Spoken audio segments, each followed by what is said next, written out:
Vous êtes en compagnie de Radio Taïwan International.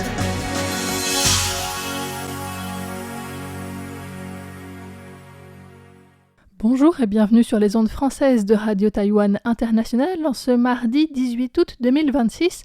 C'est Florian Dai qui vous accueille pour vous annoncer le programme du jour. Le journal de l'actualité vous sera tout d'abord présenté par Sasa. Ensuite, vous retrouverez Valentin Odo pour le 4e et dernier épisode de sa série RT Explore au sujet des relations entre l'Inde et Taïwan. Aujourd'hui sur la culture indienne à Taïwan, notamment avec Bollywood, le yoga ou encore des restaurants indiens. Ensuite, vous retrouverez Lisa Dufaux pour sa revue Asie-Pacifique, aujourd'hui au sujet de l'actualité au Myanmar, en Papouasie-Nouvelle-Guinée, au Sri Lanka et en Australie.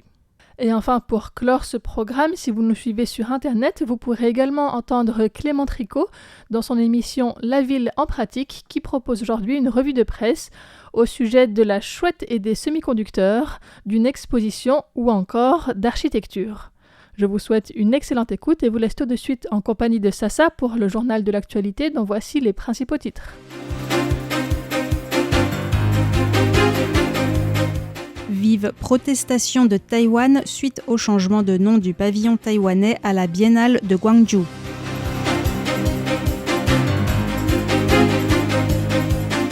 Taïwan projette d'ouvrir 4 centres de langue en Europe, dont en France, d'ici un an.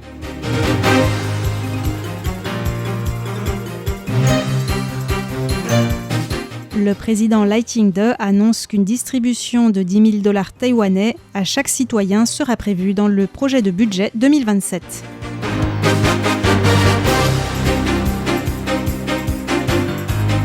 Dans le scandale des huiles alimentaires, 15 personnes inculpées par le parquet de Taichung.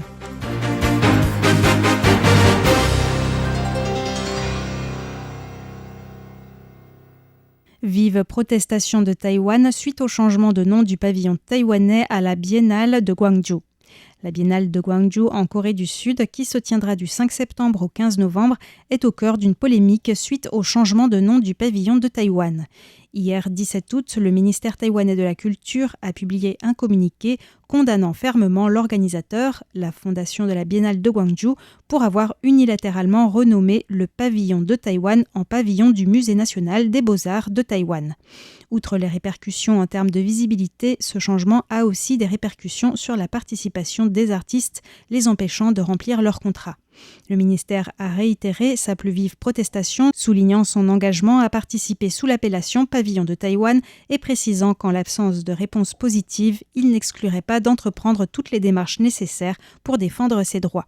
Le ministère a précisé que Taïwan a souvent été traité de manière inéquitable dans les événements internationaux, mais que cet incident s'était produit à Gwangju, ville qui a pourtant joué un grand rôle dans la démocratisation de la Corée du Sud. Les organisateurs ont toutefois choisi de recourir à la censure politique, ignorant les termes mêmes du contrat.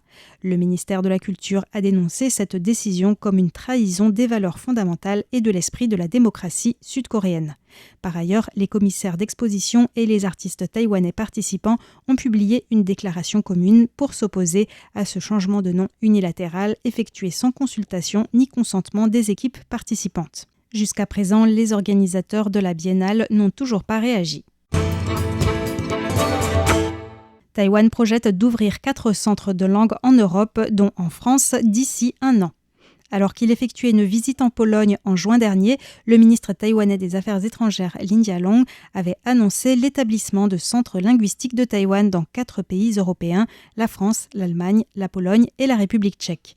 Aujourd'hui, Eric Huang, directeur du département des Affaires européennes du ministère des Affaires étrangères, a précisé que le ministère travaillait activement avec le Fonds de coopération et de développement international, ICDF, à la mise en place de ce projet avec pour objectif une ouverture dans l'année à venir. Concernant le modèle de fonctionnement de ces centres de langue, il a souligné que chaque pays l'adapterait à son contexte local. En France et en République tchèque, une coopération est actuellement en discussion avec des établissements d'enseignement et de recherche de référence, tandis qu'en Pologne et en Allemagne, des projets sont en cours pour la création d'institutions autonomes. Selon Eric Huang, l'objectif de ces centres de langue est d'utiliser cette plateforme pour approfondir les échanges linguistiques et culturels entre Taïwan et les pays européens, renforcer les interactions humaines et consolider la présence de l'influence culturelle de Taïwan en Europe. Lai Ching-de annonce une distribution de $10,000 taïwanais à chaque citoyen dans le budget 2027. Le président Lai Ching-de a assisté hier à la présentation d'un rapport du gouvernement sur le projet de budget général pour 2027. Considérant la croissance économique qui atteint son meilleur niveau depuis 39 ans, le président a annoncé que le gouvernement verserait $10,000 taïwanais, soit 270 €, à chaque citoyen taïwanais l'an prochain afin de redistribuer les fruits de la croissance. On l'écoute. Chaque individu et chaque famille sera libre d'utiliser ces $10,000 taïwanais comme bon lui semble. Cette somme peut servir à financer l'éducation des enfants, à prendre soin des personnes âgées, à alléger le fardeau financier des familles ou encore à stimuler la consommation et à soutenir les entreprises et industries locales. Même avec cette aide financière universelle intégrée au budget global, le budget de l'année prochaine restera équilibré et la dette nette n'augmentera pas. Réagissant à cette annonce, le principal parti d'opposition, le KMT, a pointé du doigt le 2 poids 2 mesures du gouvernement, rappelant que lorsque le KMT avait proposé une telle mesure en mai dernier, le gouvernement avait invoqué la discipline budgétaire, affirmant que les fonds devaient être prioritairement alloués à la défense nationale, aux grands projets d'infrastructure et au remboursement de la dette. Or, le président Lai Ching-de effectue maintenant une annonce similaire à 3 mois seulement des élections législatives du 28 novembre, fait remarquer le KMT. Hier, Lai Ching-de a aussi annoncé les 5 axes prioritaires du budget de l'année prochaine: soutien aux familles en vue de stimuler la démographie, renforcement de la défense nationale, mise en place d'une nation intelligente 2.0, accélération des infrastructures publiques pour un développement équilibré du territoire et enfin soutien renforcé aux collectivités territoriales. Alors que le yuan législatif vient à peine d'adopter le budget général 2026 avec plus de 8 mois de retard, Lai Ching-de a exprimé le souhait que le Parlement examine le budget général de l'année 2027 comme prévu. Selon Lai Ching-de, la redevance carbone vise à réduire les émissions et encourager l'innovation industrielle. S'exprimant aujourd'hui lors du forum taïwanais sur le carbone durable et les critères ESG, le président Lai Ching-de a souligné qu'avec la mise en place de la redevance carbone, Taïwan était entré dans une nouvelle ère où les émissions de carbone avaient un coût. Dans ce contexte, la capacité de gestion du carbone fait partie intégrante de la responsabilité environnementale des entreprises, mais constitue aussi un atout concurrentiel essentiel sur les marchés internationaux. Il a rappelé que Taïwan s'était fixé comme objectif la neutralité carbone nette en 2050 et a souligné que la redevance carbone avait pour objectif d'inciter les entreprises à réduire leurs émissions et non d'alourdir la charge pesant sur elles. Dès lors que les entreprises soumettent et mettent en œuvre des plans volontaires de réduction des émissions de carbone, le gouvernement leur accordera des taux préférentiels. Parallèlement, l'intégralité des recettes de la taxe carbone sera affectée au fonds de gestion des gaz à effet de serre, destiné à subventionner la transition écologique et l'innovation technologique des industries, permettant ainsi à tous de transformer la pression exercée par la réduction des émissions de carbone en un moteur de modernisation industrielle. Lai Ching-de a précisé que pour alléger la charge pesant sur les entreprises en matière de réduction des émissions, le gouvernement avait créé un fonds pour la croissance verte afin d'orienter les capitaux privés vers des investissements dans le stockage et l'efficacité énergétique ainsi que les technologies bas carbone dans l'espoir de stimuler l'innovation industrielle et de créer davantage d'emplois verts. Par ailleurs, il a indiqué que le gouvernement allait aussi créer un fonds de développement pour la transformation et la modernisation des PME afin de les accompagner dans leur transformation numérique et leur transition vers la neutralité carbone. Le Premier ministre refuse de contresigner la version du yuan législatif de la loi sur l'épargne des enfants. Afin de lutter contre la dénatalité, le Parlement, dominé par les partis d'opposition KMT-TPP, avait adopté fin juillet dernier une loi spéciale sur la création d'un compte d'épargne pour chaque enfant. Les dépenses annuelles prévues sont d'environ 216 milliards de dollars taïwanais, soit environ 6 milliards d'euros, ce qui est supérieur aux dépenses prévues pourtant le projet de compte d'épargne envisagé par le président Lai Ching-te en mai dernier. Aujourd'hui, la porte-parole du gouvernement Michelle Lee a déclaré que le Premier ministre Cho Jong-tai avait décidé de ne pas contresigner la loi sur la croissance et l'avenir des enfants et des jeunes de Taïwan adoptée par le yuan législatif. Le gouvernement estime que cette loi viole les principes constitutionnels tels que la séparation des pouvoirs, la proportionnalité et la législation fiscale. Par exemple, le fait que les entreprises employant un parent pourraient aussi verser de l'argent sur le compte épargne des enfants, selon la loi adoptée par le yuan législatif, pourrait creuser les inégalités de richesse et enfreindre le principe constitutionnel de proportionnalité.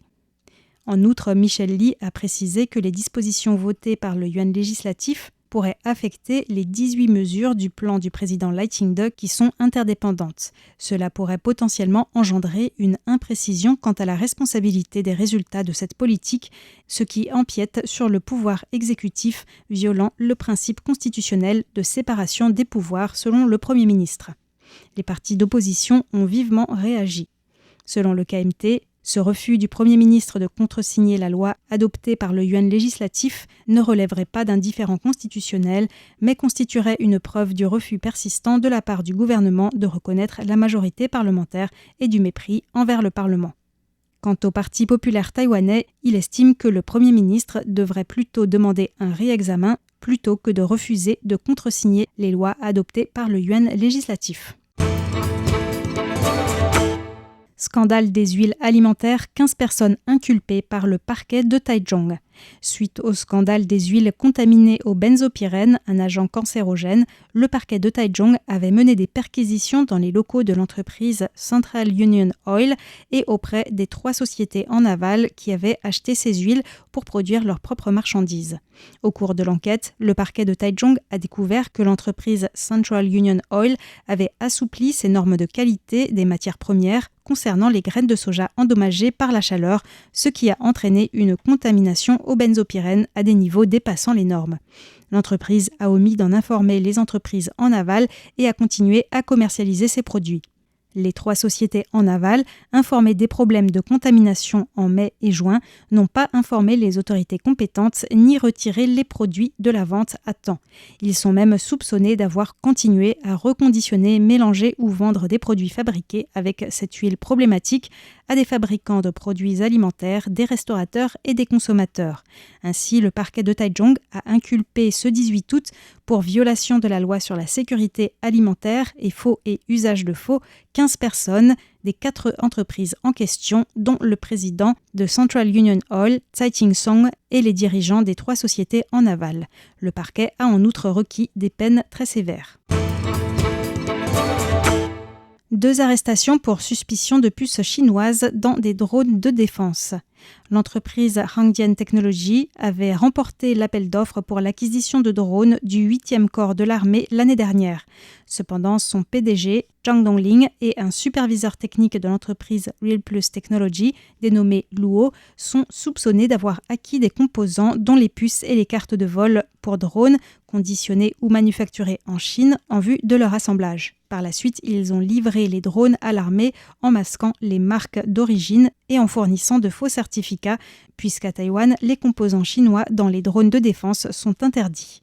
L'armée a détecté des irrégularités et le parquet de Kaohsiung a requis la détention des 2 individus. Suite à des perquisitions menées dans les entreprises et après avoir interrogé les accusés et des témoins, le tribunal a ordonné aujourd'hui la détention de Zhang Dongling sans droit de visite.